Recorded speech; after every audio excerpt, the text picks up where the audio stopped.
Alright, we're standing in front of my good friend Ye's Civic EG here with the K swap and of course boosted.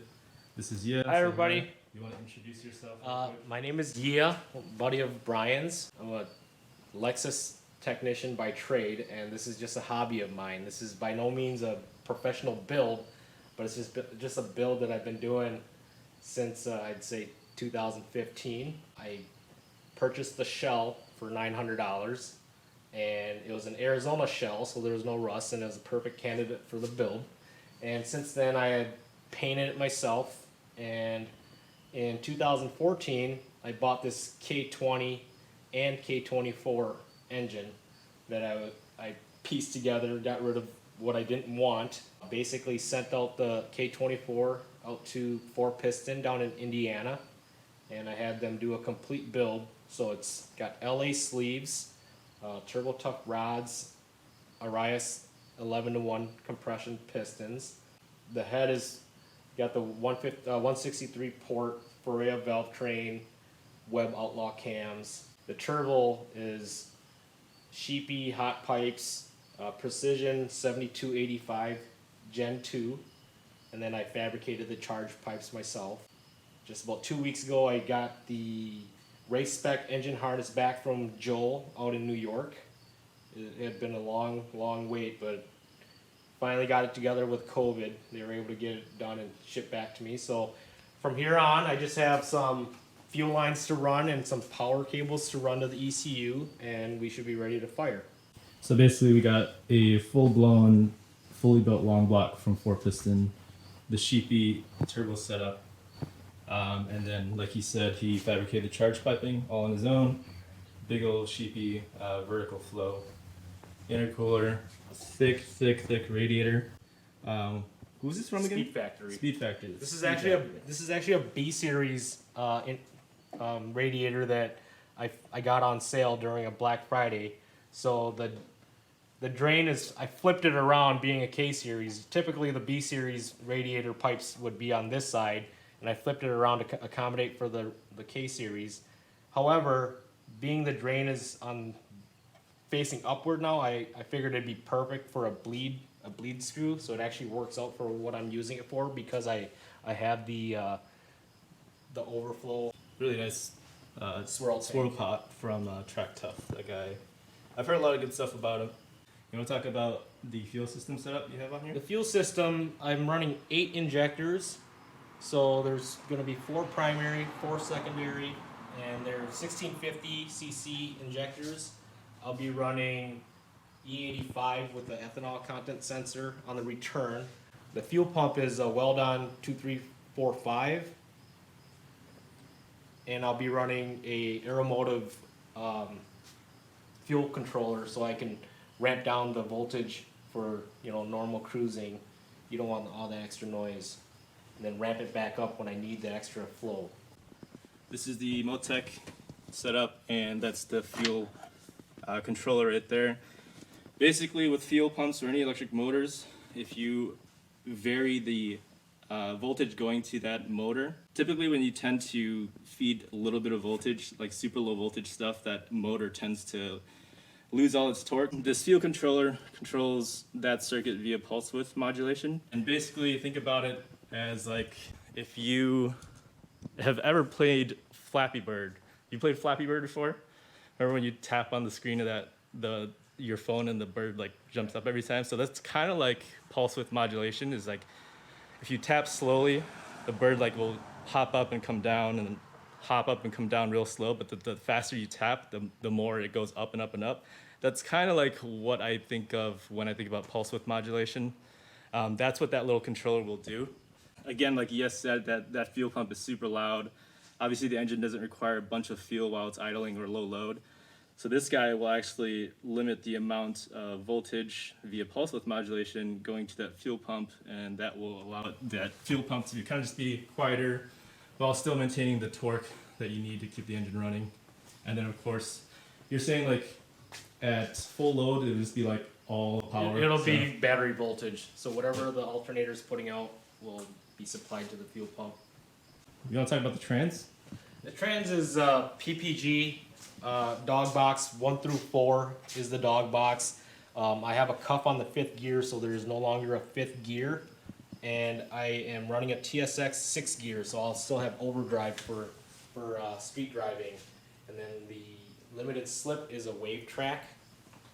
And you pretty much assembled all that on your own too, Yeah, right? I put that together myself.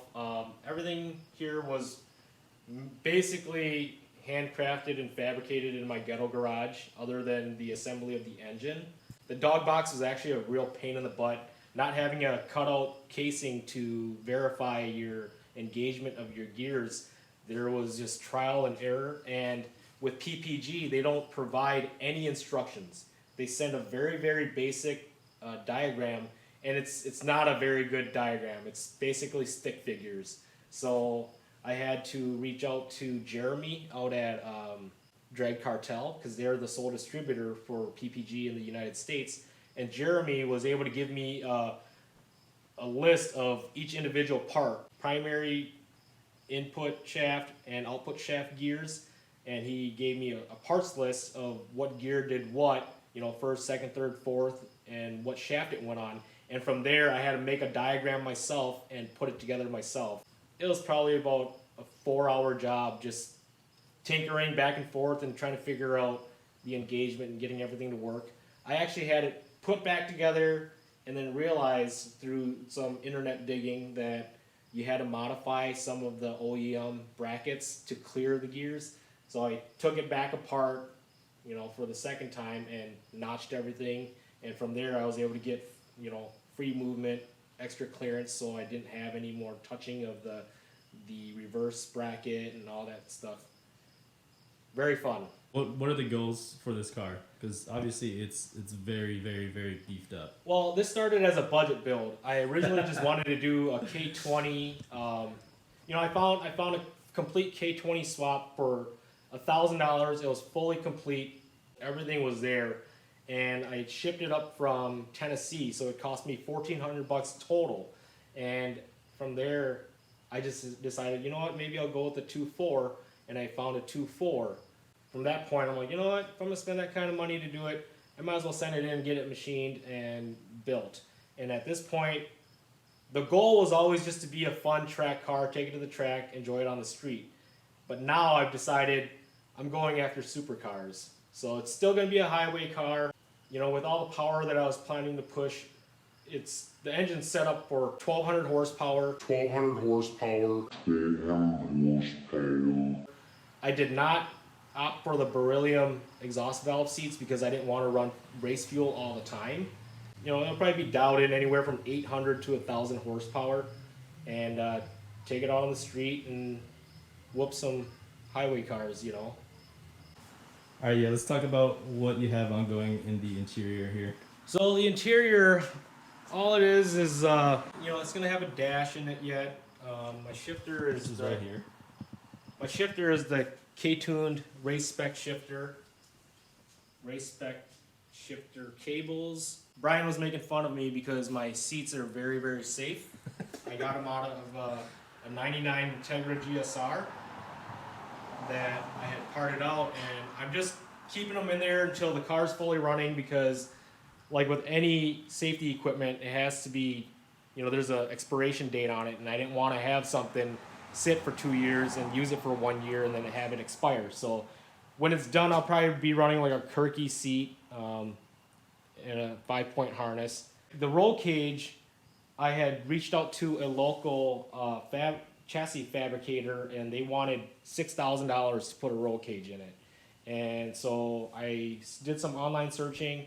I found this cage on Whitfield. Jason Whitfield. He sells these kits fabricated for the late Honda engines. They're kind of Honda like chassis. They're kind of like DIY kits, right? They have kind of like the main hoop built out, but then The main everything hoop else comes built, and then they just have all the extra pieces. So this is the 10-point cage. The chassis fabricator still wanted $3,000 labor to install it, and so what I ended up doing was doing some digging, finding out the tensile strength for the TIG wire and what was required to hold the strength for chromoly.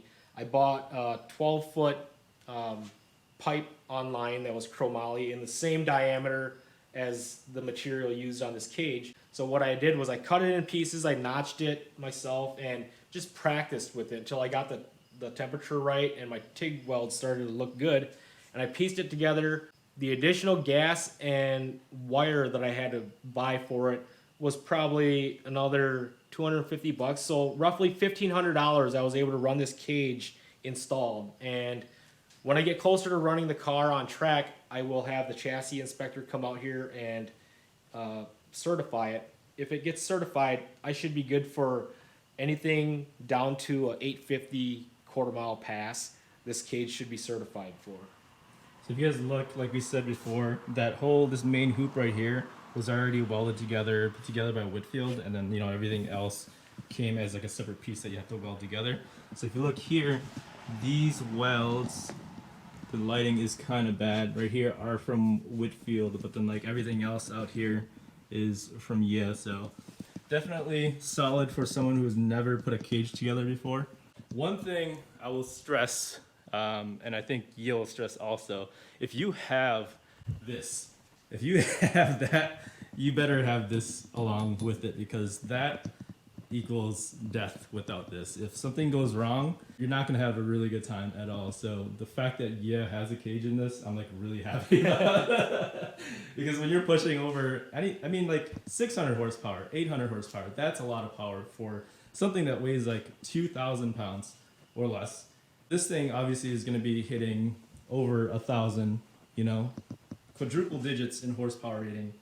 And it's just, there's a lot of things that I recommend, but this is like a must, the actual cage. This is just kind of a testament to what you can do in your garage. I mean, like, this whole car was basically put together by Yeah.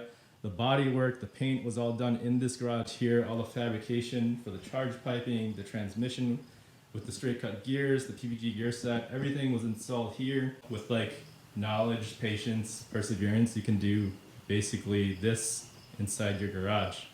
And also a little bit of money too, right? Yeah. So what we're gonna do today, we're just gonna work on the car a little bit. Well, he's probably gonna work on the car, I'm just gonna film. We're just gonna do a little bit of plumbing for the fuel lines here. That's the regulator there. Obviously you have the 8 injector setup.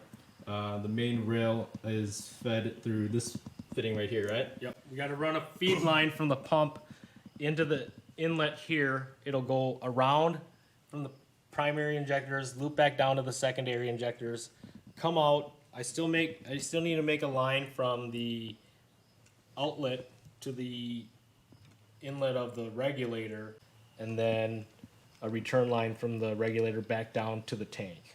Yep. So if a lot of you guys know the K series and like the stock setup in like an RSX or a Civic, that's like a returnless type system, right? In those Correct. cars. So that fuel comes from the fuel tank to the engine, and it does not return back to the fuel tank. So with the older setup like this, with the golden age type of Civics and Hondas, we'll run a pressure regulator and have that fuel go back to the fuel tank. So basically the fuel is going to come through this fitting here, through the primary rail, and then it's going to feed into a secondary rail that's, you can't really see, it's under the manifold, that has the second set of injectors. So this thing's got, it's 4 cylinders, but it's got 8 injectors because it's going to require a ton of fuel because of this big old thing right here. All right, so we've got this Earl's Performance Plumbing. I'm guessing this is made out of aluminum. Yep. Onto this bench vise here. This is going to protect the fittings because the fittings are aluminum. Here's also. an eBay AN wrench. It's not the most optimal tool, but it's better than scratching it up with a regular wrench, adjustable wrench. So we have this hose somewhat cut to length already. Typically when you cut AN hose, you wrap it up with some kind of tape to keep the braiding on the outside from fraying. So that's why he's peeling the tape off. I like to use a little bit of Sil Glide. I don't know if that's something you're supposed to do, but life is always easier with lube. Lubricate the inside of that so this line will slide in there a little easier, and a little bit on the inside to help this piece slide in there.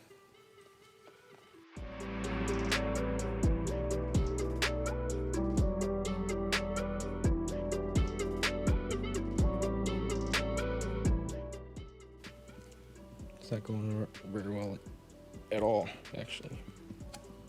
Look at that. It's terrible. More lube.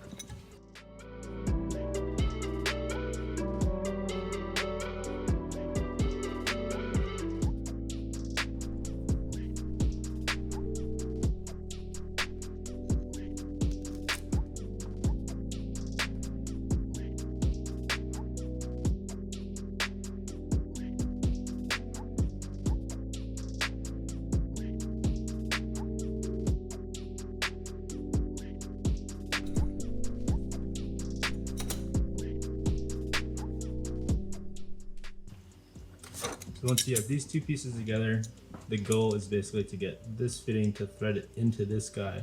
When that happens, this guy goes into the actual hose itself.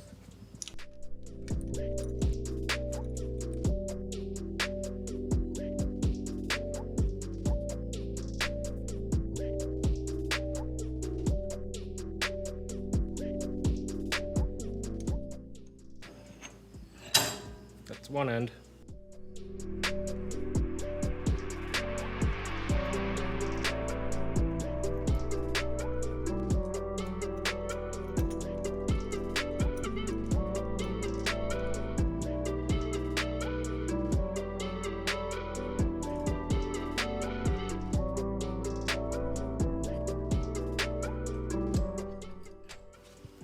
There we are. Just got to pick this piece of tape out and should be good. So if you want to get this here, this is the OEM water pump. Usually when people run these race manifolds with the secondary system, they run a electronic water pump, and I didn't want to go that route, so I just modified the OEM water pump housing, cut it, and notched it so it's very, very tight. And I was lucky to find this tight 90-degree orb fitting on jegs. So we'll try this out and see how it goes.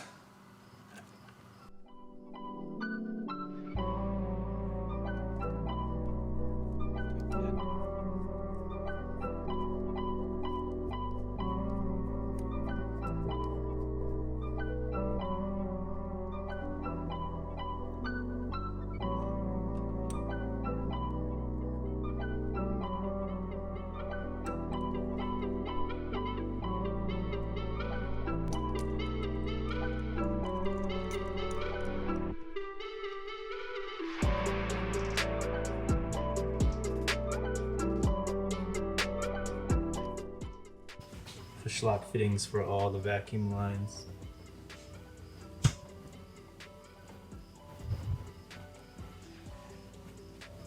AN for water as well. Okay, so we just basically ran that one fuel line there. We're gonna save the fuel feed line from the pump to the rail here, the primary rail, for a different time. You'll probably update us on this in a later episode. What's your timeline for this? I should have a first startup this fall, and then get the chassis back together, fenders and door painted back on and running for next season, next year, 2021. This car's been in the works for how long now? I'd say the engine I've been building since 2014, and the actual car I've had since 2015. So it's been here for a while, collecting dust.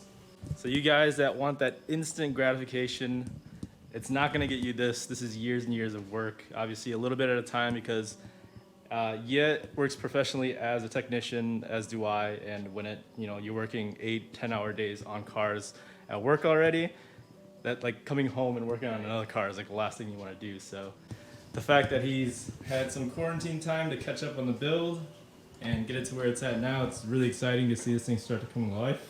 Once we make a little more progress, we'll come back out and we'll check the car out. Hopefully it's running the next time we come out.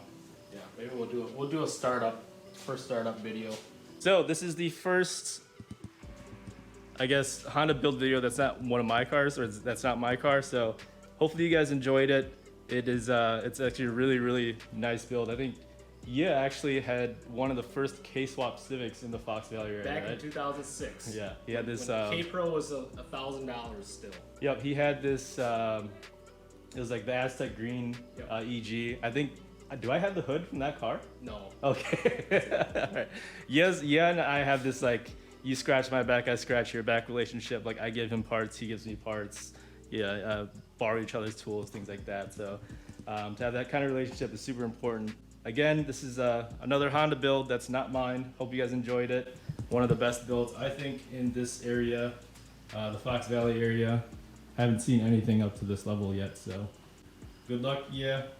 Have fun building this thing, and we'll update you guys again soon.